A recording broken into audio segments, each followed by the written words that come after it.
Hello.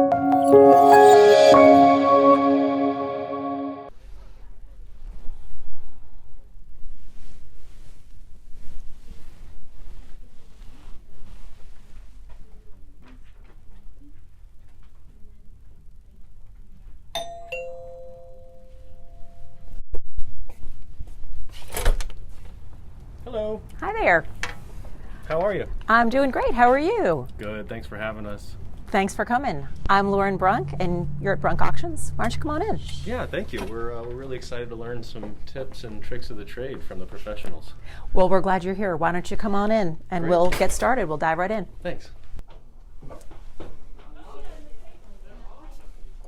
Hi there, my name is Laura Crockett, and I'm a fine art specialist at Brunk Auctions. And right now I have in my hand a Ben Bridge portrait he painted in Charleston, South Carolina. Came in from an important southern institution. And a lot of what we do is to try to determine what kind of shape this painting is in. So if we look immediately to the back, you can see that it has been restretched on a new stretcher. It's been lined at some point with wax and linen. Typically, we love to see these come in with their original stretchers and without, having the issues they have. But when you're this old, and this is an 18th century painting, you're going to have some scars. So when we look at this painting in raking light, at least, we see that there has been some level of retouch, probably some repaired tears. We see very fine cracklier pattern within the paint surface, which is good to see in an 18th century painting. It's not necessarily a condition issue.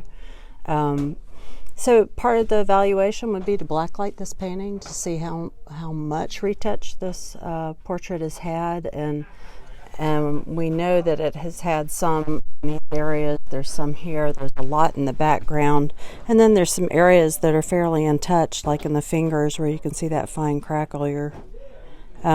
It's a nice portrait. It's a rare portrait. They're more valuable if we know who the sitter is, and that kind of starts the whole evaluation process. And it's also a good benefit to have one in an original frame, but we don't have that in this case. So that's a little of what we do here behind the scenes at Brunk Auctions and the fine art department, which is all behind me here. Thank you. The next one will be looking for stamps inside things.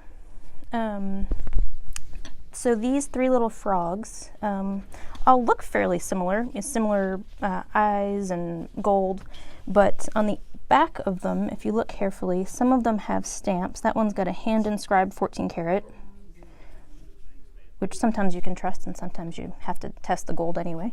And that one has a 14 karat stamp as well. And this one is stamped 18 karat Tiffany. It's sort of hard to see in there. So it's really important to search for things because from the top they don't look all that different, but when you flip it over, that Tiffany stamp is really something you want to look for. It makes a big difference in the value of things and also generally the quality of how things are made. So this is a diamond tester, and we use this too. It's not a fail-proof way to test stones. This is an older model. They have all sorts of different versions out there. But it just helps, especially when we're on the field, if we're out at a house or on a pickup, just to determine quickly and to show people in front of them too if something is a natural diamond or if something is paste, if it's like a rhinestone or things. So let me get a stone and can show you. So this is a fancy yellowish brown diamond, which also has its own lab report. So we know this is a confirmed diamond, and it will flash green and beep like that when it tests positive for diamond. Now you have to be careful. You do have to use a loop or other microscopes and things to be sure. Sometimes it can get confused with moissanite, and it doesn't separate. This version doesn't separate that. There are other versions that do separate, but you do also have to know what to look for in a diamond. So it's not a 100% fail-proof way, but it's a good start to figuring things out. Awesome. Thank you very much. Sure. Thank you. This is the true and official behind-the-scenes tour. So you can see I'm in my furniture cataloging clothes today. So cataloging, when I'm looking at furniture or really any kind of object, there's the devil's in the details, and we see lots and lots of things come through Oftentimes they are trying to look like something that they're not. And I guess in short, I would say the most important tools that any good appraiser or anyone who's looking at objects has is a good light and their eyes. And taking the time to look at things carefully is part of what we have to do, because they're often, especially when you're looking at something like this beautiful dressing table, this is made in Pennsylvania about 1770.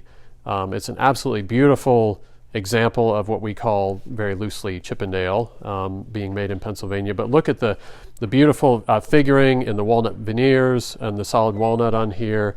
So this is a 250-year-old piece of furniture. And collectors who are interested in these kind of things are very keen about details and condition and authenticity. So part of what we have to do is make sure we're representing things accurately so people can bid with confidence. And what I did, I put two similar shell drawers up for you here. This one is out of this piece of furniture that it's sitting on. The other one is out of a chest on chest that is trying to be of the same period, and it is a very grand, glorious piece. But among the many things we have to look at are, does the drawer construction match through all of the drawers? And in this case, it does. And if I pull the other drawers out of the dressing table, you'll see that. In this case, this comes out of a great piece of furniture, but this is the only drawer that has carving on it, and it's kind of the focal point of the piece. And when I pulled this out of the case, nothing about it matches the rest of the piece. And it tells me that somewhere 150 years ago, somebody decided to sort of take this one up a notch. And they took an austere piece and they put a new drawer facing on this and carved it beautifully. It's very convincing until you put it in context with the rest of the piece. And so it takes a piece that might have been a $50,000 to $70,000 object, and it makes it a $5,000 to $7,000 object. And so that's a big difference. And the clients that are shopping for these kind of things, you want to know that difference.